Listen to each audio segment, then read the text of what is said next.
बीच में एक बड़ी और मेजर डेवलपमेंट हुई जिस पर सबकी नजरें हैं और वो नेशनल कॉन्फ्रेंस और कांग्रेस का इत्तेहाद है। जैसे ही ये इत्तेहाद हुआ तो नाराजगी भी खित्ते के अंदर काफी ज्यादा दोनों साइड देखी गई। कांग्रेस के भी कई लोग नाराज नजर आ रहे हैं, नेशनल कॉन्फ्रेंस के दर्जनों लीडरान नाराज हैं। इस तरह की इतलात हैं कि कई फॉर्मर एमएलए, चंद एक फॉर्मर मिनिस्टर जो इस पूरे प्रोसेस से नाराजगी जाहिर कर रहे हैं और पार्टी से अलग होकर या फिर आजाद उम्मीदवार की हैसियत से चुनाव लड़ने का भी फैसला किया। इन सब के बीच में नेशनल कॉन्फ्रेंस की पहली उम्मीदवारों की फहरिस्त सामने आ गई। 18 लोगों के नाम उसमें मेंशन कर दिए गए। इत्तेहाद का ऐलान रात देर गए हुआ। कुछ मिनट बाद अनंतनाग, साउथ कश्मीर से लेकर खित्ता चिनाब तक जहां पहले फेज में पोलिंग होगी, नेशनल कॉन्फ्रेंस की जानिब से 18 नामों का ऐलान कर दिया गया। इन 18 नामों में कई अहम शख्सियात हैं, फॉर्मर एमपी हैं। अनंतनाग ईस्ट से आप शुरुआत करेंगे तो जिम्मेदारी एक बड़े चेहरे को दी गई है। अनंतनाग से रिटायर्ड जस्टिस हसनैन मसूदी जो पहले जिम्मेदारी संभाल चुके हैं, दिल्ली में नुमाइंदगी कर चुके हैं, वो पामपुर से कैंडिडेट हैं। इसके अलावा मोहम्मद खलील बंद पुलवामा से मैदान में उतारे गए। गुलाम मोहिउद्दीन मीर राजपुरा से, शौकत हुसैन गनई जैनपुरा से, शेख मोहम्मद रफी को शोपियां से मैदान में उतारा गया। साबिका रियासती वजीर सकीना ईतू जिनको दमहाल, हांजीपुरा, कुलगाम से मैदान में उतारा गया, जो 3 दिन पहले पर्चा नामजदगी भी दाखिल कर चुकी हैं। इसके अलावा पीरजादा फिरोज अहमद देवसर से, चौधरी जफर अहमद लारनू से, अब्दुल मजीद लारमी अनंतनाग वेस्ट से, बशीर अहमद वीरी बिजबिहाड़ा से, रियाज अहमद खान अनंतनाग ईस्ट से, अल्ताफ अहमद कल्लू पहलगाम से। ये साउथ कश्मीर के तमाम वो नाम हैं जिनको पहली लिस्ट में जगह दी गई है।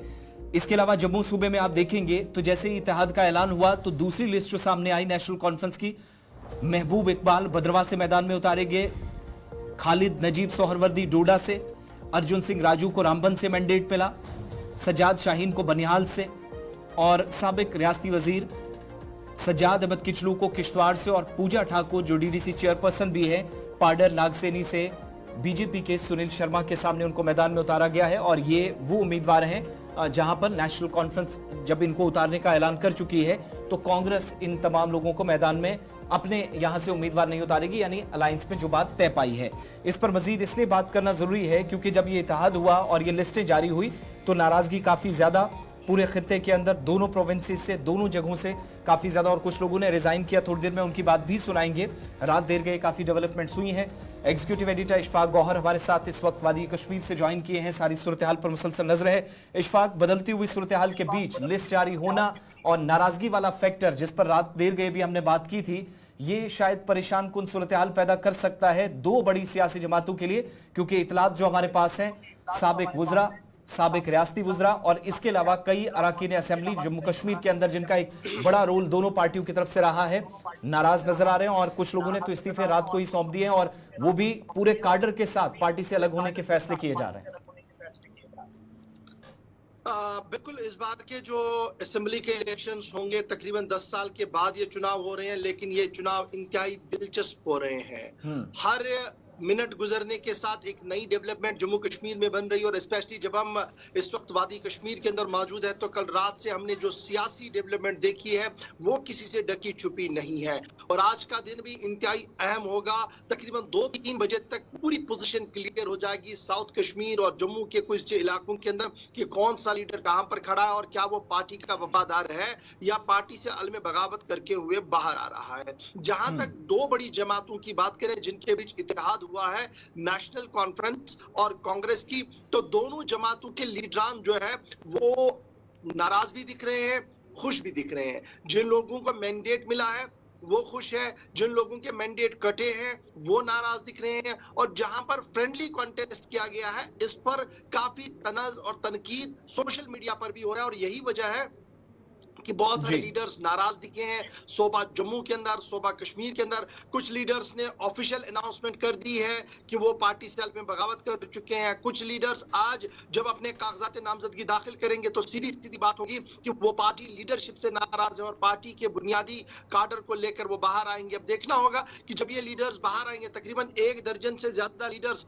कांग्रेस और नेशनल कॉन्फ्रेंस के गिनकर सामने अभी तक आ रहे हैं जिनका मानना है कि वो किसी भी कीमत पर मैदान में उतरेंगे, चाहे पार्टी उनका साथ दे या ना दे, और अब उसके बाद ये सियासत तेज होगी कि क्या ये लोग पार्टी के अंदर रहेंगे या पार्टी के बाहर रहेंगे। तो ये एक बड़ी दिलचस्प बात यहाँ पर हो रही है, क्योंकि बहुत सारे साबिक एमएलए का जो है वो इस लिस्ट में नहीं है। कहीं पर कुछ ऐसे लोग थे जो बड़े टॉप ओहदों पर थे, जिन्होंने इस्तीफे दिए। पार्टी लीडर्स के कहने पर उन्हें यह कहा गया था कि जब भी असेंबली के इंतखाबात होंगे तो आपको असेंबली दंगल में आना है। वो यहाँ पर दिख नहीं रहे हैं, वो भी कहीं ना कहीं नाराज है। और सोबा जम्मू की जो सूरत हाल है वो किसी से ढकी छुपी नहीं है, सोबा जम्मू के अंदर नहीं है, और बहुत सारी मुश्किलें नेशनल कॉन्फ्रेंस के लिए खड़ी हो सकती हैं। देख रहे हैं कि सियासी अदला बदली का या जो ये इत्तेहाद हुआ, तो क्या ये माना जाए कि ये जो पार्टी लीडरान नाराज है उनको एतमाद में नहीं लिया गया? और अगर इस तरह ये हो रहा है कि कई लोग पार्टी छोड़ रहे, तो इसका क्या असर आने वाले असेंबली इंतखाबात पर पड़ेगा?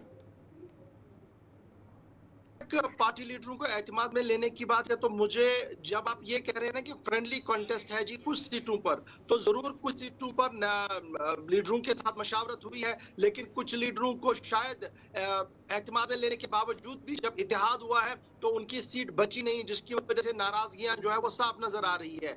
एक तरफ से ये चल रहा है, कहीं पर मशावरत है, कहीं पर नाराजगी है। तो ये नाराजगी और मशावरत का सिलसिला बीच का आप देखते हैं, तो ये आने वाले जब इलेक्शंस होंगे, जब यहाँ पर परसों वोटिंग होगी कुछ दिनों के बाद, तो उसका असर आपको साफ दिखेगा। क्योंकि हर एक हल्के इंतखाब में जहां national conference, Congress, PDP, BJP पे कुछ उम्मीदवार, जम्मू कश्मीर अपनी पार्टी, पीपल्स कॉन्फ्रेंस के बहुत कम उम्मीदवार अभी तक सामने आए हैं, और डेमोक्रेटिक आजाद पार्टी के कुछ उम्मीदवार हैं, आम आदमी पार्टी के उम्मीदवार हैं। उसके साथ साथ आजाद उम्मीदवारों की एक अच्छी खासी तादाद इन असेंबली हलकों के अंदर देखने को मिलेगी, जो या तो कांग्रेस से होंगे या नेशनल कॉन्फ्रेंस से हो सकते हैं, क्योंकि इस तरीके का माहौल इस वक्त यहाँ वादी कश्मीर के अंदर बन चुका है। बहुत बहुत शुक्रिया मुकम्मल तफसीलात फराहम करने के लिए और नुक्ता नज़र पेश करने के लिए। एग्जीक्यूटिव एडिटर इशफाक गौहर हमारे साथ थे। इंतखाबात और इंतखाबी फहरिस्तों की बात हो रही है। जब नाम सामने आए हैं तो नेशनल कॉन्फ्रेंस और कांग्रेस ने जब अलायंस किया, कांग्रेस की पहली फहरिस्त भी सामने आ चुकी है और 9 नामों का ऐलान कर दिया गया है। इंडियन नेशनल कांग्रेस ने जिन सीटों पर इत्तेहाद के साथ जाने का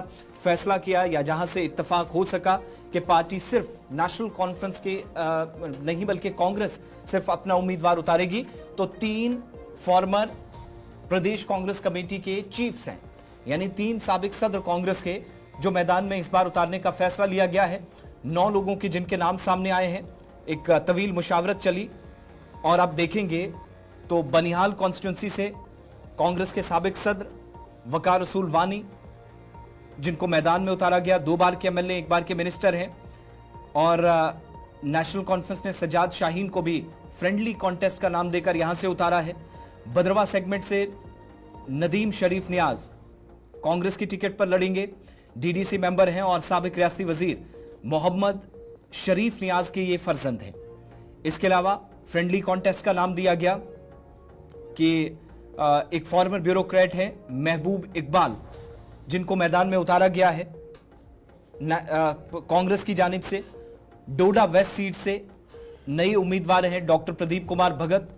डोडा ईस्ट से शेख रियाज अहमद को मैदान में उतारा गया, यह भी नया नाम है। डोडा ईस्ट से नेशनल कॉन्फ्रेंस ने जो फॉर्मर एमएलए और मिनिस्टर रहे हैं खालिद नजीब सोहरवर्दी को उतारा है। इंद्रवाल से शेख जफरुल्ला जो कांग्रेस के कैंडिडेट होंगे। इसके अलावा साबिक जम्मू कश्मीर प्रदेश कांग्रेस कमेटी के सरबरा और ऑल इंडिया कांग्रेस कमेटी के जनरल सेक्रेटरी गुलाम अहमद मीर, जो कि कांग्रेस पार्टी ने डूरू जनूबी कश्मीर के अनंतनाग से मैदान में उतारे हैं। सुरिंदर सिंह चन्नी साउथ कश्मीर के त्राल से मैदान में उतारे गए हैं और साबिक PCC chief Pirzada Mohammad Saeed Anantnag Kokernag constituency से मैदान में उतारेंगे। 1 सीट कुलगाम साउथ कश्मीर के अंदर मोहम्मद यूसुफ तारेगामी साहब को गई है, जो सीपीआईएम को वाहिद सीट गई। एक और जगह उनने कैंडिडेट फिल किया था, लेकिन बाद में जिसकी तस्दीक उमर अब्दुल्ला ने भी की कि उनसे बात हुई और मुशावरत के बाद उन्होंने वहां से उम्मीदवार मैदान में न उतारने का, यानी देवसर से अगर सीपीआईएम जाती है तो फिर उन्होंने कहा कि कुलगाम में मुश्किलात पेश आ सकती थी, वहां पर कोई तनाज़ा खड़ा ना हो, इसलिए पहले से ही चीज़ों को एक तरह से ठीक कर लिया गया, तनाज़ा खत्म किया गया। तो कांग्रेस के 9 और नेशनल कॉन्फ्रेंस के 18 नाम जो कि पहले फेज में, आज आप देखेंगे पर्चा नामजदगी का सिलसिला मजीद आगे बढ़ेगा, थोड़ी देर में उस पर भी चलेंगे, उस पर बात करेंगे। लेकिन पार्टियों की जानिब से ये 30 के करीब जो उम्मीदवार हैं, दोनों ने फिलहाल